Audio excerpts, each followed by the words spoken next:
Hello दोस्तों, नमस्कार। मैं राजेंद्र प्रसाद साहू आपका अपने इस चैनल में स्वागत करता हूं। आज इस वीडियो में मैं बताने जा रहा हूं आपको नाड़ी रोग, सोम रोग के बारे में। सोम रोग का संक्षिप्त परिचय एक वाक्य में इस तरह से दिया जा सकता है कि जैसे पुरुषों को बहुमूत्र रोग होता है, वैसे ही स्त्रियों को सोम रोग होता है। स्त्रियों को होने वाले बहुमूत्र रोग को ही थोड़े लक्षणों के फर्क के साथ सोम रोग कहते हैं। बहुमूत्र और सोम रोग में एक लक्षण साझा कॉमन है, वह है मूत्र अतिसार यानी बार बार पेशाब होना।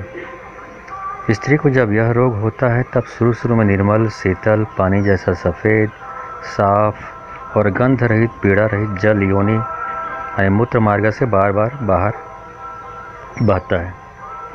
स्त्री उसके वेग को रोक नहीं पाती और धीरे धीरे शरीर से कमज़ोर होती जाती है। बहुत दिनों तक यह स्थिति बनी रहे और रोग पुराना हो जाए तो यह मूत्र अतिसार का रूप धारण कर लेता है, यानी पेशाब बार बार और ज़्यादा मात्रा में होने लगता है और उसका वेग इतना प्रबल हो जाता है कि स्त्री पेशाब को रोक नहीं पाती, उठते उठते पेशाब छूट जाता है। अतः सोम रोग से ग्रस्त स्त्री की धोती हर वक्त गीली रहती है। इस रोग में सोम नामक धातु का नाश होता है, इसलिए इसे सोम रोग कहते हैं। यह रोग स्त्रियों को ही होता है जैसे प्रदर रोग स्त्रियों को ही होता है। सोम रोग और प्रदर रोग में अंतर यह है कि सोम रोग मूत्र मार्ग का और प्रदर रोग गर्भाशय का रोग है। तो सोम धातु का क्षय करने वाले रोग के लक्षण इस प्रकार हैं: बार बार भारी मात्रा में अति वेगपूर्वक पेशाब होना, शरीर कमज़ोर होना, बेचैनी रहना, चेहरा सूखा और मुरझाया हुआ, त्वचा सूखी, मुंह व तालू बार बार सूखना, जम्भाई आना, अर्ध मूर्छा की स्थिति बनी रहना, खाने पीने से तृप्ति न होना, पति के साथ सहवास करने की क्षमता न रहना और इस कार्य के प्रति अरुचि हो जाना, शरीर कमज़ोर और दुबला हो जाना आदि लक्षण प्रकट होते हैं। जिन कारणों से प्रदर रोग होता है, प्रायः उन्हीं कारणों से सोम रोग भी होता है। अति भोग विलासी जीवन जीना, अति मैथुन और कामों का आचरण करना, अनियमित ढंग से आहार विहार करना तथा खान पान में पथ्य अपथ्य का पालन न करना आदि कारणों से शरीर के रस, रक्त, जल आदि धातुएं तरल अपने अपने स्थान छोड़कर मूत्राशय में जमा होने लगती हैं और मूत्र मार्ग से बार बार तथा भारी मात्रा से निकलने लगती हैं।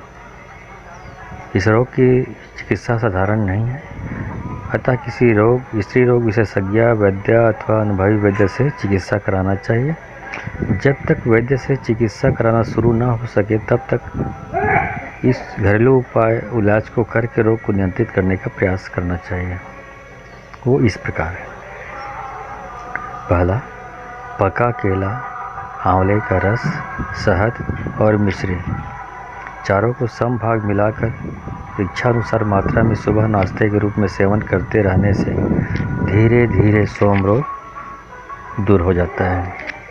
दूसरा है उड़द का छिलका रहित दाल का पिसा हुआ आटा, मुलैठी का चूर्ण, विदारीकंद का चूर्ण और पिसी मिश्री चारों 50-50 ग्राम मिलाकर 3 बार छानकर शीशी में भर लें। 50 ग्राम चूर्ण पर्याप्त शहद में मिलाकर प्रातः चाट कर ऊपर से ठंडा मीठा दूध पी लें। लाभ न होने तक सेवन करते रहना चाहिए। उत्तम योग है, चाहे तो इस नुस्खे को दोपहर बाद 3 बजे फलों के साथ सेवन कर सकते हैं। तीसरा है, शाम को सोते समय सतावर का 10 ग्राम चूर्ण फाँक कर ऊपर से मीठा दूध पीना चाहिए। इससे सोम रोग जल्दी दूर हो सकेगा। लाभ न होने तक सुबह शाम पिया करें। चावल का भात और छाछ का सेवन करें। इन दोनों उपायों से सोम रोग और प्रदर रोग में लाभ होता है। पथ्य आहार विहार, कौन कौन सी चीज़ हमको ग्रहण करना चाहिए हमारे लिए फ़ायदेमंद है, वो पथ्य है। और कौन कौन सी चीज़ें हमारे शरीर को नुकसान करती हैं, जिनको छोड़ना चाहिए, त्यागना चाहिए, वो अपत्य है। सोम रोग से ग्रस्त स्त्री को सुबह के नाश्ते में रात को पानी में भिगोए हुए चने बिना तले या भुने हुए खूब चबा चबा कर खाना चाहिए। दोनों वक्त का भोजन ठीक समय पर खूब चबा चबा कर करना चाहिए।